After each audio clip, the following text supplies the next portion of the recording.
Bismillahirrahmanirrahim. Assalamualaikum warahmatullahi wabarakatuh. Tetap di rumah aja ya. Kita percaya, kita bisa. Berjumpa kembali dengan Ustazah Maike. Bagaimana kabar Ananda dan keluarga di rumah? Alhamdulillah. Semoga semua dalam kondisi yang baik dan sehat ya. Jangan lupa untuk melakukan kegiatan pagi, mandi, bersih-bersih diri, sarapan, kemudian dilanjutkan dengan sholat duha serta zikir paginya. Selain itu, jangan lupa ya untuk selalu menjaga kesehatan, makan yang teratur, istirahat yang cukup, serta berolahraga. Mari kita mulai pelajaran pada hari ini. Tonton videonya sampai habis ya.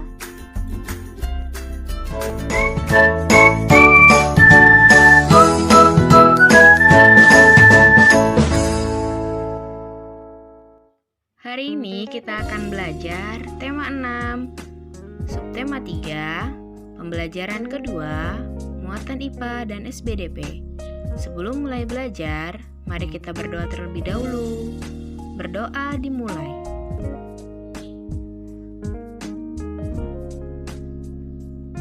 Berdoa selesai.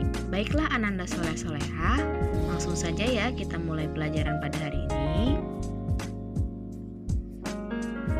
Coba kalian perhatikan, ini di sini ada Lani ke sekolah, dia membawa sebuah termos. Termos tersebut berisi teh hangat. Kemudian Dayu memperhatikan termos tersebut dan rasa penasarannya muncul. Dia berpikir bagaimana air dalam termos tersebut bisa selalu panas.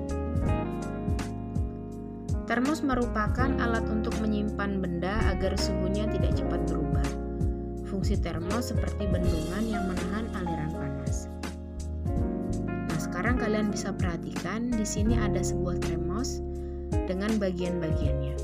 Yang pertama, di dalam termos itu ada airnya. Kemudian, di dalam termos juga terdapat dinding dalam kaca.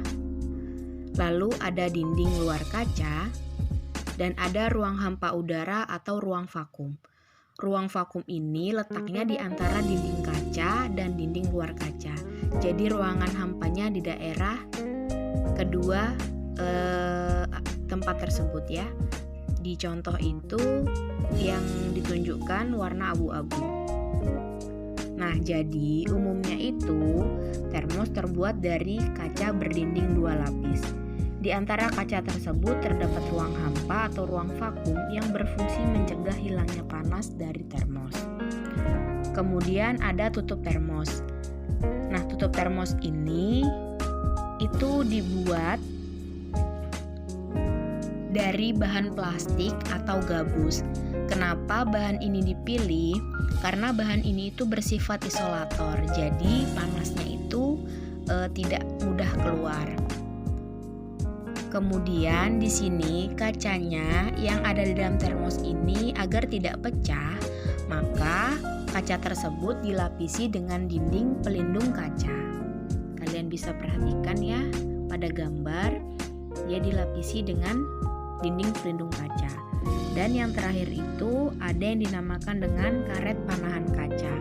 Nah, karet ini berfungsi agar termosnya stabil di dalam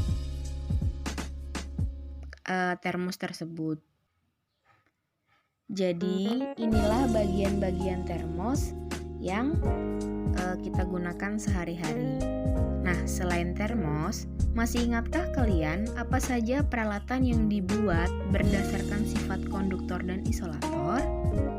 Ya, kemarin kita sudah sempat mempelajarinya ya.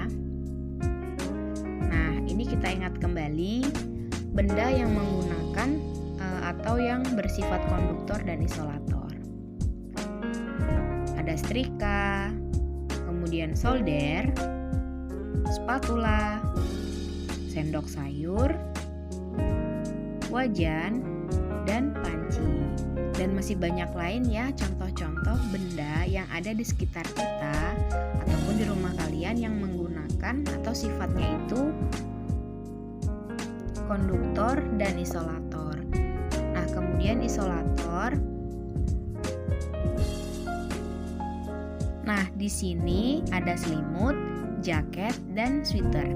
Benda-benda ini merupakan contoh benda yang dapat menahan panas yang ada di dalam tubuh kita. Jadi karena dapat menahan panas ini, maka benda-benda yang ini di depan kalian ini termasuk jenis benda isolator. Nah, sekarang kalian perhatikan ada sekelompok anak yang sedang membaca buku bersama.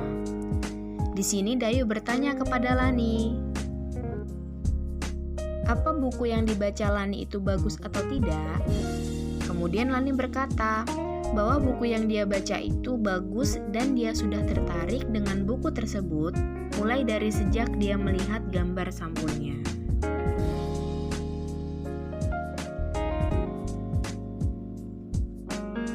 Selain ada di dalam buku, gambar juga terdapat pada sampul depan buku atau yang disebut dengan cover.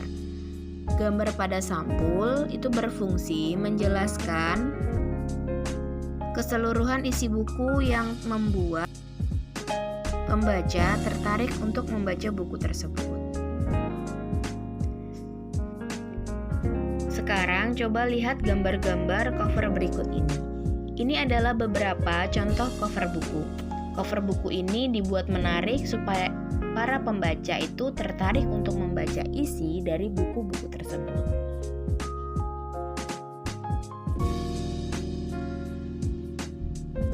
Apa saja ya ciri-ciri gambar sampul depan buku? Yang pertama itu gambar berisi tentang isi buku. Jadi gambar pada sampul yang ada di depan buku itu harus berisi tentang isi bukunya. Lalu yang kedua itu gambar disajikan harus menarik ya, agar si pembacanya itu mau membaca buku tersebut. Selanjutnya, pada sampul buku itu terdapat judul yang ditulis dengan ukuran huruf yang lebih besar dari tulisan lainnya.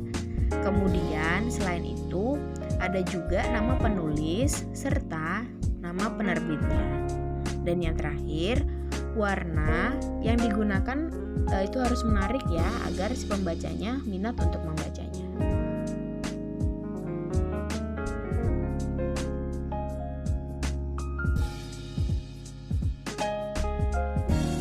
Nah, kalian perhatikan sampul buku tersebut. Setelah memperhatikannya, apa kesan yang dapat kalian tangkap dari gambar sampul ini? Kira-kira menceritakan tentang apa ya gambar sampul ini? Ya, kesan gambar dari sampul ini itu berisi tentang dua anak yang hidup rukun dalam keberagaman. Nah, dan gambar tersebut itu menunjukkan bahwa meskipun mereka berbeda dalam hal penampilan, tetapi mereka tetap berteman dengan baik. Nah, sudah pasti buku ini merupakan buku cerita anak-anak. Baiklah, Nanda Soleh-Soleha, sampai di sini dulu penjelasan dari Ustazah. Semoga yang Ustazah sampaikan dapat bermanfaat untuk kalian belajar di rumah. Terus semangat ya belajarnya, jangan malas-malasan. Patuh kepada ayah dan bunda, jadilah anak yang membanggakan untuk mereka. Sekian dan terima kasih.